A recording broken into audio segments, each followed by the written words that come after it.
जय श्री राम। पवित्र और चमत्कारिक मेहंदीपुर बालाजी महाराज की संपूर्ण कथा।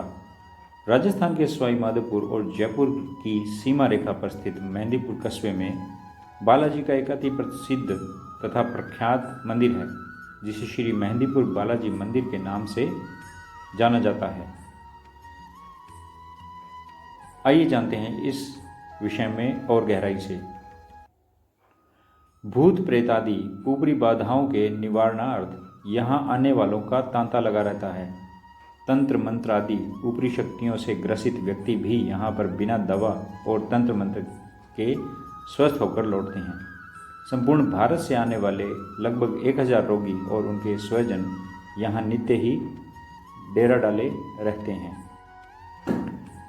बालाजी का मंदिर मेहंदीपुर नामक स्थान पर 2 पहाड़ियों के बीच स्थित है, इसीलिए इन्हें घाटे वाले बाबा जी भी कहा जाता है। इस मंदिर में स्थित बजरंग बली की बाल रूप मूर्ति किसी कलाकार ने नहीं बनाई है, बल्कि यह स्वयंभू है। यह मूर्ति पहाड़ के अखंड भाग के रूप में मंदिर की पिछली दीवार का कार्य भी करती है।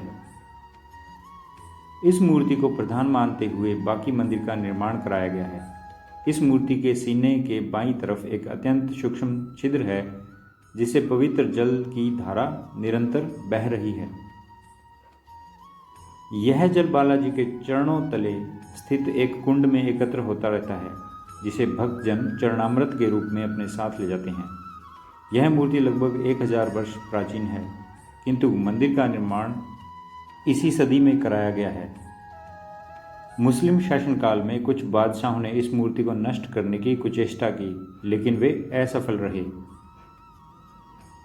वे इसे जितना खुदवाते गए, मूर्ति की जड़ उतनी ही गहरी होती चली गई। थक हार कर उन्हें अपना यह कुप्रयास छोड़ना पड़ा। ब्रिटिश शासनकाल के दौरान सन 1910 में बालाजी ने अपना सैकड़ों वर्ष पुराना चोला स्वतः ही त्याग दिया। भक्तजन इस चोले को लेकर समीपवर्ती मंडावर रेलवे स्टेशन पहुंचे, जहां से उन्हें चोले को गंगा में प्रवाहित करने जाना था। ब्रिटिश स्टेशन मास्टर ने चोले को निःशुल्क ले जाने से रोका और उसका वजन करने लगा, लेकिन चमत्कारिक चोला कभी मन भर ज़्यादा हो जाता और कभी 2 मन कम हो जाता। असमंजस में पड़े स्टेशन मास्टर को अंततः चोले को बिना लगेज ही जाने देना पड़ा और उसने भी बालाजी के चमत्कार को नमस्कार किया।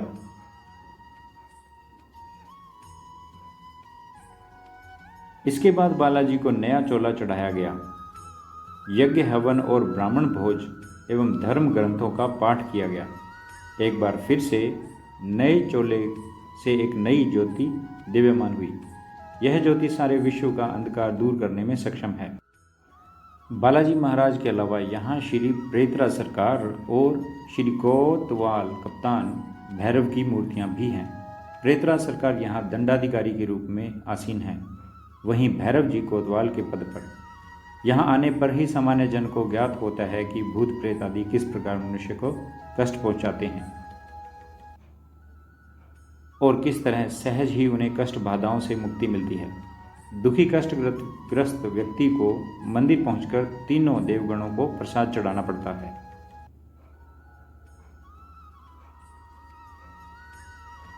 बालाजी को लड्डू, प्रेतरा सरकार को चावल और कोतवाल कप्तान भैरव को उड़द का प्रसाद चढ़ाया जाता है। इसी प्रसाद में से 2 लड्डू रोगी को खिलाए जाते हैं और शेष प्रसाद पशु पक्षियों को डाल दिया जाता है। ऐसा कहा जाता है कि पशु पक्षियों के रूप में देवताओं के दूत ही प्रसाद ग्रहण कर रहे होते हैं। प्रसाद यानी थाली या दोने में रखकर दिया जाता है। लड्डू खाते ही रोगी व्यक्ति झूमने लगता है और भूत प्रेत आदि स्वयं ही उसके शरीर में आकर बड़बड़ाने लगते हैं। स्वतः ही वह हथकड़ी और बेड़ियों में जकड़ जाता है। कभी वह अपना सिर धुनता है, कभी जमीन पर लोट-पोट कर हाहाकार करता है, कभी बालाजी के इशारे पर पेड़ पर उल्टा लटक जाता है, कभी आग जलाकर उसमें कूद जाता है। ऐसे चमत्कार देखे गए हैं, परंतु अब ऐसा नहीं होता है। कभी फांसी या सूली पर लटक जाता है। मार से तंग आकर भूत प्रेत आदि स्वयं ही बालाजी के चरणों में आत्मसमर्पण कर देते हैं और बालाजी उन्हें अपना दूत बना लेते हैं। संकट टल जाने पर बालाजी की ओर से एक दूत मिलता है जो कि रोग मुक्त व्यक्ति को भावी घटनाओं के प्रति सचेत करता रहता है। बालाजी महाराज के मंदिर में प्रातः और सायं लगभग 4-4 घंटे पूजा होती है। पूजा में भजन, आरतियों और चालीसों का गायन होता है। इस समय भक्तगण जहाँ पंक्तिबद्ध हो देवताओं को प्रसाद अर्पित करते हैं, वहीं भूत प्रेत से ग्रस्त रोगी चीखते चिल्लाते उलट पलट होते अपना दंड भुगतते हैं। बालाजी मंदिर में प्रेतराज सरकार दंडाधिकारी के रूप में आसीन हैं। प्रेतराज सरकार के विग्रह पर भी चोला चढ़ाया जाता है। प्रेतराज सरकार को दुष्ट आत्माओं को दंड देने वाले देवता के रूप में पूजा जाता है। भक्ति भाव से उनकी आरती, चालीसा, कीर्तन, भजन आदि किए जाते हैं। बालाजी के सहायक देवता के रूप में ही प्रेतराज सरकार की आराधना की जाती है। पृथक रूप से उनकी आराधना उपासना कहीं नहीं की जाती है, न ही उनका कहीं और मंदिर है। वेद, पुराण, धर्म ग्रंथ आदि में कहीं भी प्रेतराज सरकार का उल्लेख नहीं मिलता है। प्रेतराज श्रद्धा और भावना के देवता हैं। कुछ लोग बालाजी का नाम सुनते ही चौंक पड़ते हैं। उनका मानना है कि भूत प्रेत आदि बाधाओं से ग्रस्त व्यक्ति को ही वहाँ जाना चाहिए। ऐसा सही नहीं है। कोई भी जो बालाजी के प्रति भक्ति भाव रखता है या रखने वाला है, इन तीनों देवों की आराधना कर सकता है। अनेक भक्त तो देश विदेश से बालाजी के दरबार में मात्र प्रसाद चढ़ाने नियमित रूप से आते रहते हैं। और किसी ने सच ही कहा है, नास्तिक भी आस्तिक बन जाते हैं मेहंदीपुर दरबार में। प्रेतराज सरकार को पके चावल का भोग लगाया जाता है, किंतु भक्तगण प्राय तीनों देवताओं को बूंदी के लड्डुओं का ही भोग लगाते हैं और प्रेम श्रद्धा से चढ़ा हुआ प्रसाद बाबा सहर्ष स्वीकार भी करते हैं।